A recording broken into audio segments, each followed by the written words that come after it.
Oi, gente! Tudo bem com vocês? Eu sou a Gabi. Eu sou a Tainá. Sejam todos bem-vindos ao nosso canal. No vídeo de hoje temos uma convidada super especial, a doutora Tainá. Promessa é dívida, viu, gente? Eu falei pra vocês que nós íamos gravar um vídeo, nós íamos trazer a Tainá aqui pra poder responder todas as dúvidas e perguntinhas de vocês que eu deixei lá no Instagram. Inclusive, para quem não conhece a doutora Tainá brasileira, ela exerce a advocacia, né? Ela exerce a ordem tanto do Brasil quanto aqui em Portugal. Eu vou deixar o Instagram dela aqui para vocês acompanharem a vida dela aqui em Portugal, saber de todas as novidades, tá bom? Já segue a doutora Tainá lá então, tá bom? Vamos começar aqui então. Primeiro, doutora Tainá, se apresente um pouquinho aí para as pessoas, né? Quem é a doutora Tainá? Tem quanto tempo que você tá aqui? Como que você conseguiu exercer a ordem aqui em Portugal? Explica aí um pouquinho para as pessoas. Oi, gente. Primeiramente, eu gostaria de dizer que é um prazer estar aqui com vocês, compartilhar um pouco tanto da minha experiência quanto de informações e espero ser o mais útil possível. E eu me inscrevi na Ordem dos Advogados aqui em Portugal quando a gente estava no Brasil, antes de vir para cá.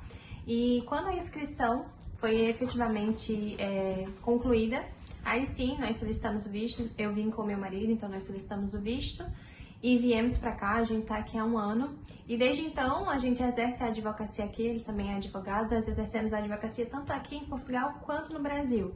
Então hoje eu sou habilitada nos dois países e atuo hoje especificamente na área de imigração, com auxílio com a documentação aqui em Portugal, auxílio com visto de nacionalidade portuguesa, entre outros. É isso.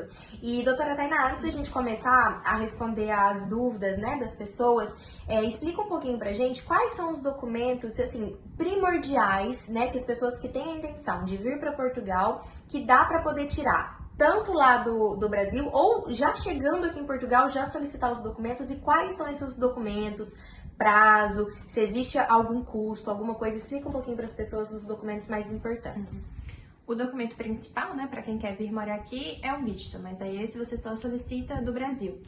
Depois disso, os outros documentos que você pode já ir adiantando também do Brasil é o NIF, né, que é o número de identificação fiscal. Ele é o equivalente ao nosso CPF no Brasil, então é primordial que você tenha ele. Você só consegue os outros documentos tendo o NIF, só consegue ser empregado com o NIF. E outro documento importantíssimo é o NIS, que é o número de identificação da Segurança Social, é o equivalente ao nosso PIS/PASEP do Brasil. Então, obrigatoriamente, se você quer ser contratado, quer trabalhar aqui em Portugal, você também precisa dele. Considero importante também o atestado de morada, que é para você comprovar qual que é a sua morada aqui em Portugal, e nesse caso, esse você só consegue quando já estiver aqui em Portugal.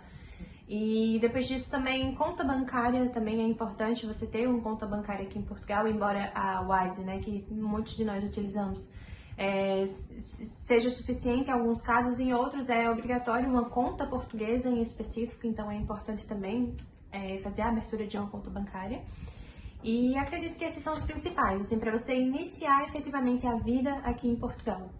É muito importante, gente, você que quer vir aqui para Portugal com a sua família e tudo mais, você já se planejar, né? Alguns documentos você já consegue tirar aí do Brasil, ou chegando aqui já se regularizar para não ficar, né, de forma irregular aqui no país, tá bem? Exato. Então vamos começar aqui com as nossas perguntinhas que vocês deixaram lá no Instagram. Vamos lá.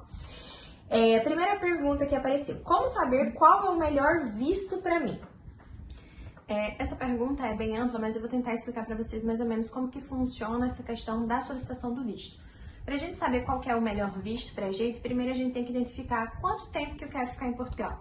Eu quero ficar em Portugal só 3 meses, eu quero ficar em Portugal até 12 meses, ou eu quero ir para Portugal realmente para morar. Porque a primeira diferença que tem é isso, o visto para residência e o visto temporário.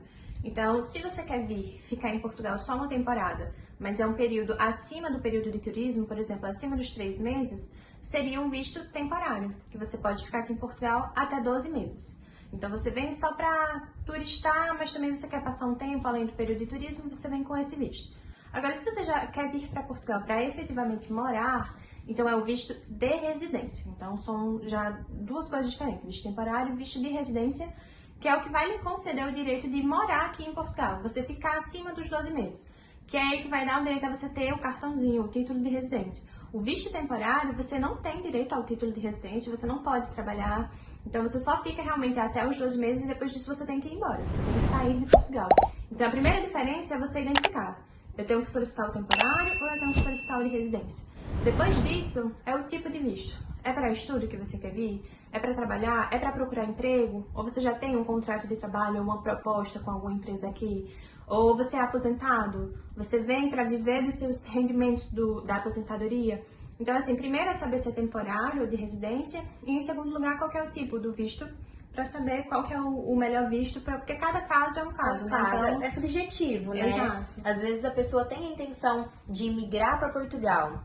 É como é o meu caso, né? Nós queríamos imigrar para Portugal. Então, o melhor tipo de visto para nós, na nossa situação, para mim e para o Lumar, foi realmente o visto para a procura de trabalho na nossa situação naquela época. Então, você tem que ver direitinho aí o que você pretende. Igual a doutora Tainá disse. Vai ser para morar? Vai ser para estudar? Vai ser um período longo? Vai ser um período mais curto? Exato. Então, primeira coisa é saber essa questão, né? Então, vamos para a próxima pergunta. Indo como turista, dá para mudar o status para o artigo 92 e a família reagrupar? Quanto tempo demora? Primeiro explica pra gente o que é o artigo 92. É assim, o artigo 92, ele é um artigo para estudo, para estudante, é uma autorização de residência concedida a estudante, mas do ensino secundário. O ensino secundário aqui é o equivalente no Brasil ao primeiro, segundo e terceiro ano. Mas É aqui, o ensino médio. Isso, é como se fosse o nosso ensino médio. Mas aqui eles consideram, aceitam a partir do sétimo ano. Então, sétimo, oitavo, nono, primeiro, segundo e terceiro. Eles aceitam ainda a partir do sétimo ano. E também para estudantes de cursos profissionalizantes, cursos de qualificação. Então, esse artigo é específico para estudante que se enquadre nesses requisitos. E como é que funciona? O caminho correto, o caminho que todos devem seguir é solicitar o visto ainda do Brasil ou de qualquer outro país para poder vir morar em Portugal. Mas existe uma exceção para estudantes que é você solicitar aqui em Portugal, vem como turista, por algum motivo, não deu tempo de solicitar o visto, as aulas iam começar. Enfim, vem para Portugal e solicita essa autorização de residência para estudante, né? Por exemplo, você tem um filho que está no 8º ano aqui em Portugal, então solicita essa autorização de residência com dispensa de visto, explicando, né, por qual motivo você não solicitou o visto no Brasil. E essa autorização de residência da criança, do seu filho, por exemplo, sendo concedida, os pais que são responsáveis por essa criança podem se regularizar por ela. Então, assim, primeiro sai a autorização de residência da criança pelo estudo, porque ela está aqui em Portugal, está estudando, e você, pai ou mãe dessa criança, pode se regularizar aqui através dela. E não é reagrupamento familiar. É um artigo em específico, eu não vou falar para vocês, mas é o 122K, mas esse artigo em específico não é um reagrupamento familiar. Os pais vão se regularizar pela criança porque são responsáveis por ela. Entendi. E aquela criança está morando aqui agora de forma legal. Entendi. Então, assim, tem como vir como turista e se regularizar pelo 92, a criança ou até mesmo um adulto que se enquadre nesses cursos? Tem, mas é uma exceção. A regra é solicitar o visto e vir para Portugal. Entendi. Então, por exemplo, a família tá aqui em Portugal, viajando, turistando. Ah, quero estudar aqui. A criança, os pais matriculam a criança o menor, né? Numa escola, e aí automaticamente essa criança já tem uma autorização, é isso? Não, aí tem que primeiro fazer o agendamento no CEF, ou seja, fica sujeito a vagas. Não é sempre que a vaga Não é no CEF. automático, Não é né? automático. Isso é bom saber. Então, a criança está estudando, a partir do momento que ela está estudando lá, tá com a frequência, com as notas, tudo certinho, já pode fazer o agendamento. Aí fica sujeito ao quê? Abrirem vagas no CEF para poder agendar, depois ir para a entrevista e a criança receber o título de residência. E como tá essa fila aí de espera, esse agendamento? No momento nós não temos vagas, mas abriu há um mês atrás, mais ou menos, tinha vaga para esse tipo, né, para estudante, autorização de residência com essa dispensa de solicitar o visto. Mas no momento, por exemplo, nós não temos vagas e não sabemos quando que abre novamente. É uma caixinha de surpresa, né?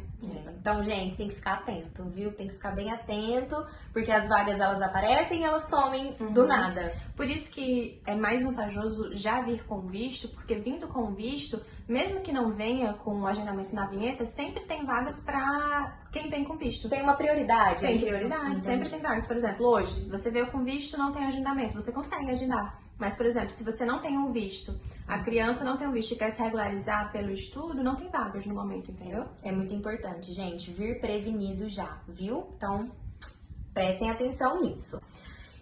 Vamos lá. Como funciona o artigo 92 e como dar entrada? Você já explicou um pouquinho aqui pra nós, né? O que é o artigo 92 e a pessoa perguntou, né? Como funciona e como dar entrada? Então, como dar entrada é basicamente isso que eu falei pra vocês. Primeiro você faz o agendamento no CEF, depois você reúne toda a documentação, vai para a entrevista lá no dia que você marcou no agendamento. Depois disso você aguarda o título de residência chegar. E depois que o título da criança chegar, aí você já pode fazer o agendamento para os pais, tanto para o pai quanto para a mãe que for o responsável financeiro pela criança. Entendi, tem que ser o responsável financeiro. Isso, obrigatoriamente, tem que ser o responsável financeiro. E tem que comprovar algum meio de Tem subsistência? que comprovar. Comprova que é capaz de, tanto dos meios de subsistência da criança quanto de si Da próprio, própria né? pessoa. Que dá para a família inteira. Isso. Nessa situação, os pais podem trabalhar? Quando vai se reagrupar com a criança já instituída no artigo 92, podem trabalhar?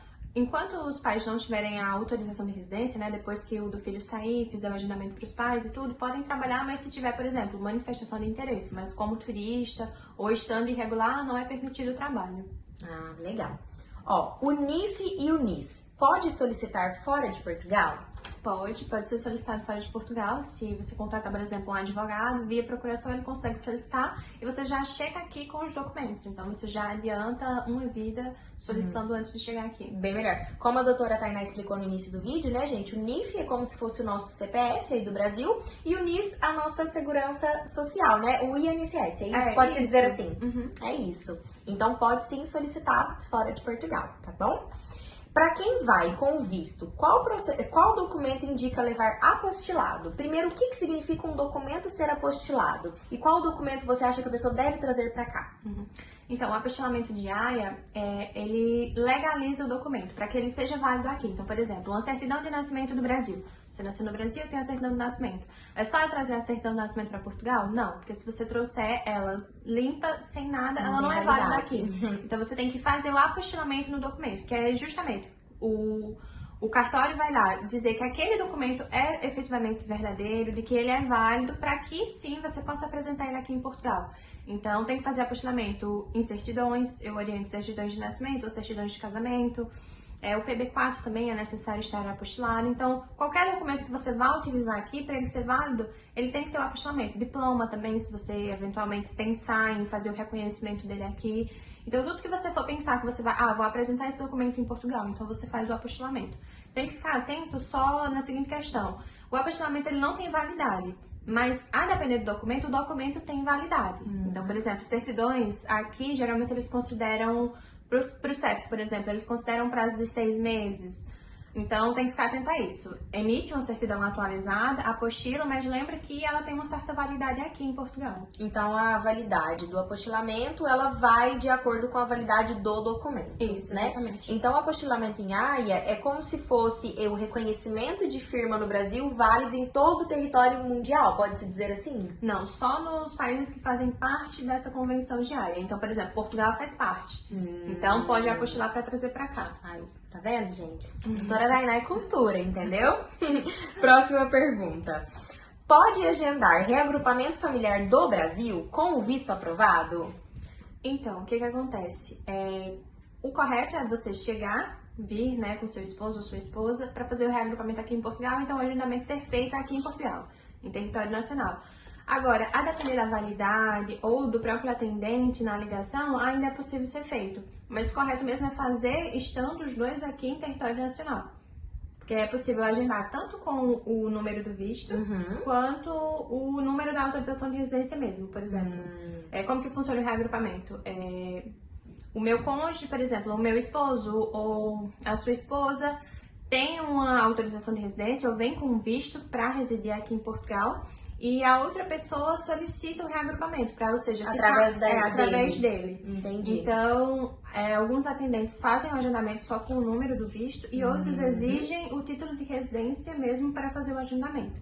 Então, depende muito do atendente. Aqui em Portugal tem muito isso. Os órgãos, os atendentes não têm um padrão de atendimento. Sim. Então, tem muito de um atender de uma forma e outros atenderem de outra. Às vezes pede um documento, outra pessoa não pede. É verdade, aqui tem muito disso mesmo. Eu senti na pele isso. Eu acho que todo mundo que vem para Portugal vai em algum órgão importante, né? Ou no CEF, ou Como é que é o nome lá, né? Finanças? Ou no portal das finanças, lá, sempre o atendimento ele vai ser diferente de outra pessoa. Não existe uma regra. É desse jeito mesmo. Próxima pergunta. Uma pessoa da família com visto de procura de trabalho e o restante pode ir como turista para reagrupar depois? Então, por exemplo, eu venho com meu visto de procura de trabalho, quero trazer o meu marido e meus 3 filhos como turista. Dá para reagrupar depois? Então, o que consta na lei é que se apenas um familiar tem o visto para procura de trabalho, ele tem que vir primeiro sozinho e depois que ele tiver o título de residência, aí sim a família dele pode vir para fazer o reagrupamento. Então, por exemplo, o seu esposo tem a família 4 pessoas, tem o esposo, a esposa e 2 filhos. Se só o esposo tiver o visto de procura de trabalho e todos vierem juntos para Portugal, ou seja, o restante da família como turista, pode ter a entrada negada porque consta na lei que primeiro tem que vir quem tem um visto e só depois que tiver o título de residência a família pode vir para reagrupar. Ou então a família, os pais pedem o visto para procura de trabalho. Ambos podem pedir o visto, né? Então tem que se atentar a isso. Se só um da família vai pedir, se vier todo mundo junto, pode ter a entrada negada. Entendi. Como se fosse irregular, Exato. uma entrada ilegal, né? Porque aí passa dos 90 dias, fica irregular. Não está como turista e fica irregular. Isso porque, embora na imigração a esposa, por exemplo, diga, não, eu estou indo como turista, só que eles já identificam que se o marido está vindo com visto de procura de trabalho, tem a intenção de residir, então pode negar a entrada por esse motivo, entendeu? Entendi. Muito importante isso, gente. Melhor se atentar quanto a isso também e se planejar, né? A gente sempre fala aqui no nosso canal, lá no Instagram também, que planejamento é primordial, é o mais importante, né? A família, ou você mesmo que queira vir sozinho, o planejamento ele tem que estar sempre em primeiro lugar, né? Como funciona o reagrupamento familiar? O reagrupamento familiar é até esse que eu já mencionei aqui pra vocês. Uma pergunta vai puxando a outra, porque eu acredito que a maioria das dúvidas, elas são, no final das contas, ela cai no mesmo lugar, né? O reagrupamento familiar é o direito que um familiar tem, então pode ser tanto marido, esposa, até mesmo os filhos podem fazer o reagrupamento, até mesmo os ascendentes, pai e mãe também podem reagrupar, respeitado, né, os requisitos. Então, o titular de um visto de residência ou de uma autorização de residência tem o direito de reagrupar sua família, ou seja, para que sua família viva aqui em Portugal com você. Então, se você tem o visto ou a autorização de residência, o seu filho, a sua esposa podem reagrupar com você. Claro, você tem que comprovar que você tem, você ganha mensalmente um valor suficiente para sustentar toda a família, né? Quem você está reagrupando. Não é só reagrupar, precisa comprovar que é possível toda aquela família morar aqui em Portugal, que tem dinheiro suficiente para toda aquela família. Entendi. Então, nesse caso, por exemplo, se eu faço um reagrupamento com meu marido, ele tem que comprovar que ele consegue me manter aqui. Sim. Entendi. Exatamente. Importante também. Quanto tempo está demorando para sair o NIS? O NIS é assim, é uma bolinha de cristal, porque todo mês tem uma modificação em relação ao procedimento. Hoje em dia a solicitação é online, a retirada você tem que fazer presencialmente. Então, depois que você solicita, tem saído em média até 3 dias, tem saído o NIS. Você faz a retirada. Agora, por exemplo, há um mês atrás, o NIS estava demorando para ficar pronto em torno de 15 a um mês. Então, assim, não tem um prazo exato para eles cumprirem. Cada mês uma caixinha de surpresa. Exato. O utente é feito após o agendamento do CEF? Primeiro explica para o pessoal o que significa o utente. O utente aqui é o que concede o direito, a gente ter direito à saúde pública. Por exemplo, assim que a gente chega, a gente usa o PB4 para ter acesso à saúde pública aqui em Portugal. O utente, a gente só consegue fazer a emissão dele quando a gente já tem o título de residência. Porque comprova que realmente, olha, eu vou residir aqui em Portugal, então eu preciso ter acesso contínuo à saúde pública. Então, aí, depois que você vai na entrevista no CEF, que você tem o título de residência, aí sim você solicita o utente para você ter acesso à saúde pública aqui. Entendi. Aí depois eles indicam qual que vai ser o seu médico de família, para você ter as consultas regulares. Então, você só solicita depois mesmo, não pode solicitar antes, porque eles vão exigir esse título de residência. Entendi. E quando, por exemplo, eu já tenho a minha residência, eu vou solicitar o meu utente, demora para sair? Não, o utente é bem rápido. No mesmo dia que você for solicitar, ele já sai. O que demora é você ter o direito ao médico de família. Porque aqui tem uma fila enorme de imigrantes que querem ter acesso à saúde. Então, o que demora mesmo é a indicação de um médico de família. Mas para a emissão do utente, no mesmo dia que você vai no centro de saúde, de onde você mora, né? da sua morada e já solicita no mesmo dia, ele já sai. Um exemplo, na verdade, que agora é minha vez de perguntar, tá, gente? Vou aproveitar a doutora Tainá aqui também. Por exemplo, nesse caso, eu já tenho o número de utente, eu não tenho o meu médico de família, aconteceu alguma coisa assim, algum acidente, né, Deus me livre, que eu precise de atendimento em um hospital. Eu consigo ser atendida? Consegue. E aqui como é que funciona essa questão da saúde? Quando você tem algum caso que não é emergencial, de que você precisa ir automaticamente naquele momento pro hospital, você primeiro liga, fala os sintomas, olha, eu tô sentindo isso, tô sentindo aquilo. Por telefone? Por telefone. E o atendente da ligação, ele vai dizer se você precisa ser encaminhado para o médico ou não. Então, quem vai decidir é o atendente na ligação. Agora, claro, se for algo urgente, você já vai direto para o hospital. Não precisa passar pela triagem da ligação. Entendi. Mas então... aí você não deixa de ser atendida por não ter ainda um médico de família. Ah, isso é bom saber. A importância do médico de família é para aquelas consultas mais...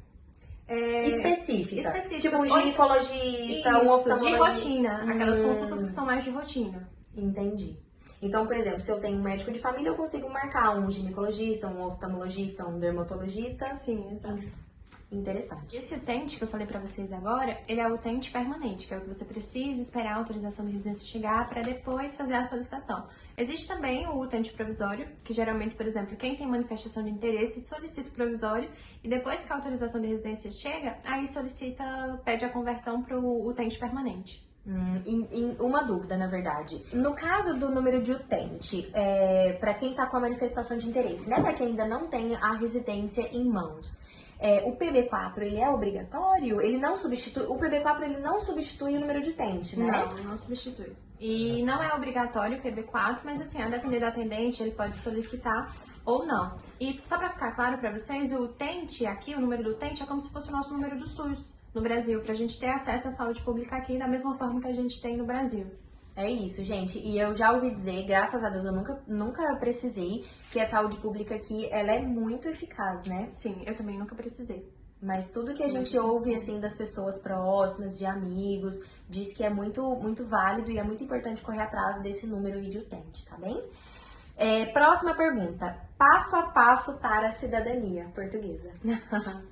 Então, a cidadania, a nacionalidade portuguesa, né, depende muito do tipo, porque, por exemplo, se você tem um familiar português, você tem um pai, um avô, um bisavô, é um passo a passo diferente. Se, por exemplo, você for casado com um português ou casada com uma portuguesa, também é outro passo a passo. Se você tiver um filho que é português, também é outro passo a passo. Então, depende muito do tipo da nacionalidade que você quer. Se você, por exemplo, morou aqui 5 anos em Portugal e quer pedir a nacionalidade pelo tempo de residência, outro Desculpa te interromper. 5 anos legais, Isso, tá? exatamente. Não conta a partir da data que você entrou. Então, se você mora aqui 5 anos ou mais, né? Isso. E o que quer dizer esses 5 anos de residência legal? Depois que você tem o títulozinho de residência, a data da validade, do início daquela validade, aí você conta a partir dali os 5 anos. Então, não é... Você não considera, por exemplo, também a data do visto, é a data do título de residência em específico. Sim. Para contar por os 5 anos. Então, em resumo, o passo a passo da nacionalidade depende do tipo. Mas, por exemplo, o caso que é mais comum, que é quando você tem pai, avô, bisavô português, reunir toda a documentação, né, as certidões. O documento mais importante para a nacionalidade, quando é nesse caso de familiares portugueses, é você ter a certidão de nascimento daquele português.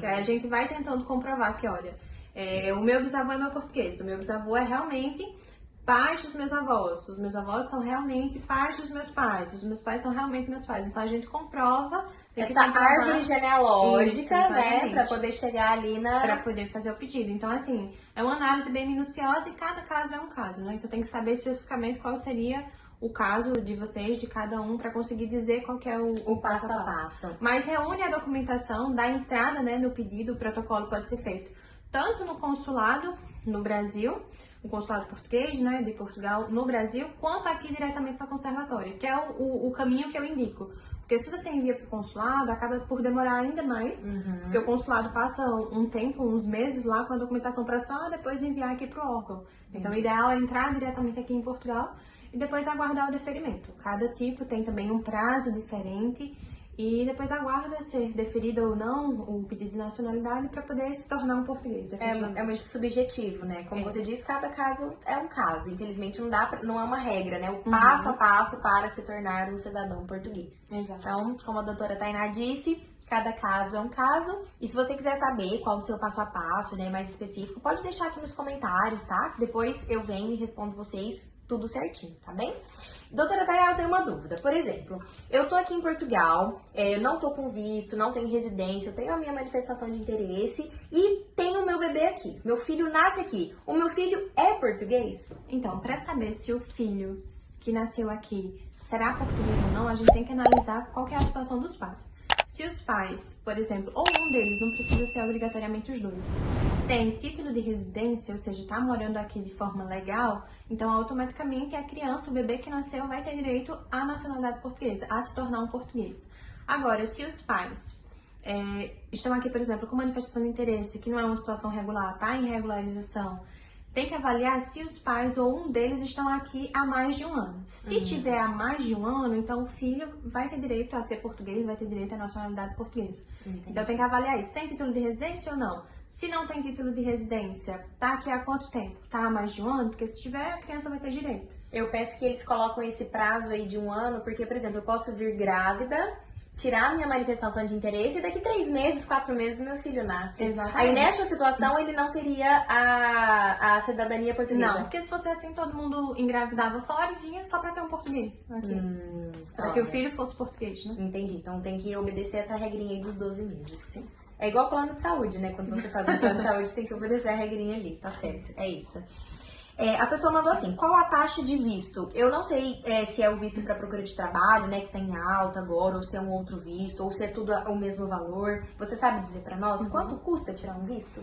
A taxa para solicitação do visto, que é paga a VFS, né, que é a empresa responsável por enviar a documentação para o consulado, a VFS faz uma primeira triagem, envia para o consulado faz a análise mais minuciosa, né, específica.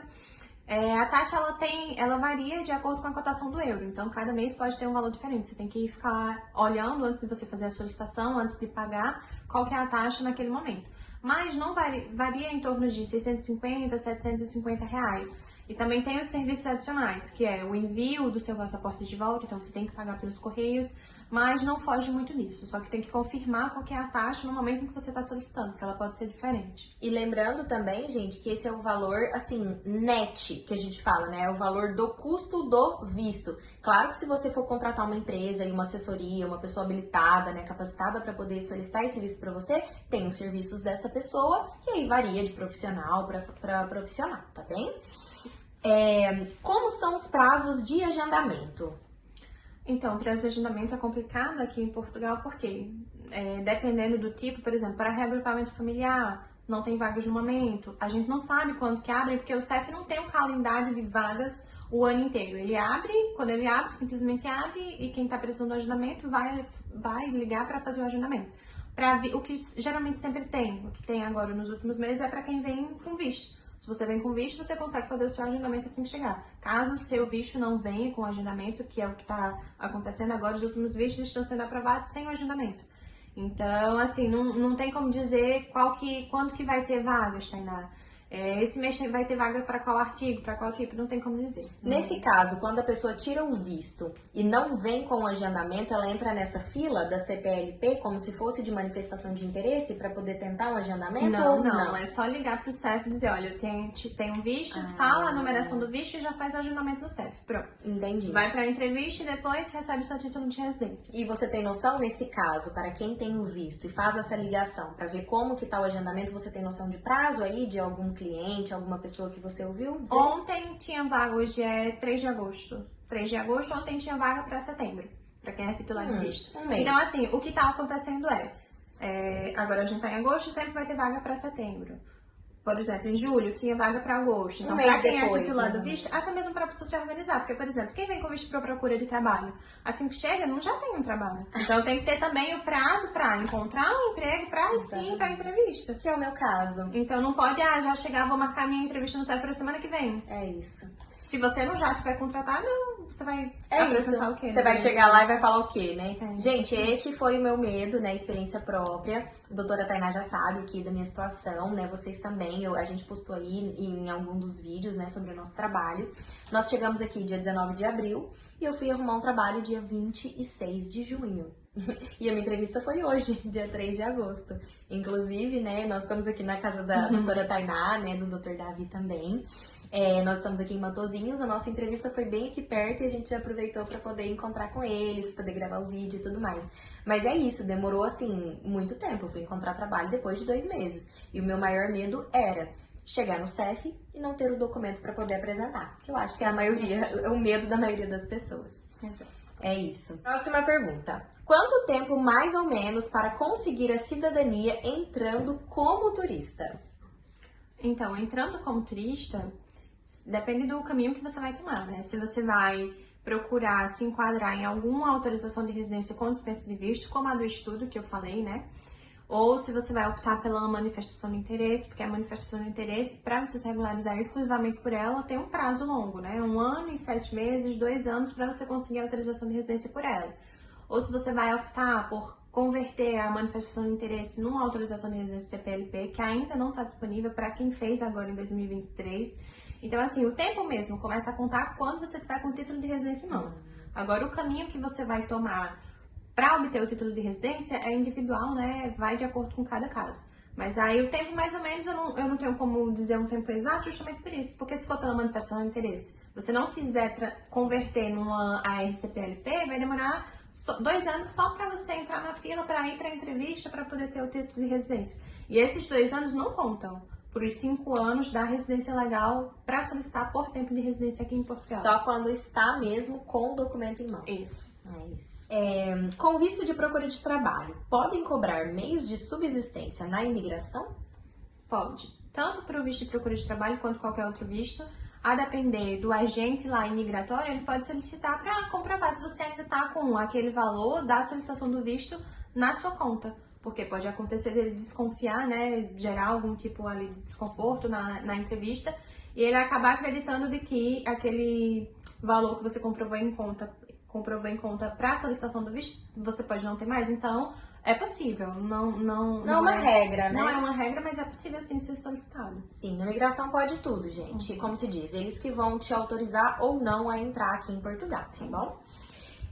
Dicas de quais documentos importantes tirar para quem acabou de chegar aqui em Portugal. Acaba entrando naquele que a gente falou, né? Que é o NIF, o NIS, o atestado de morada, uma conta bancária. Então, para iniciar a vida, esses são os primordiais. NIF, NIS, principalmente, atestado de morada na sequência, até mesmo porque para sua entrevista no CEF, você precisa apresentar esses documentos.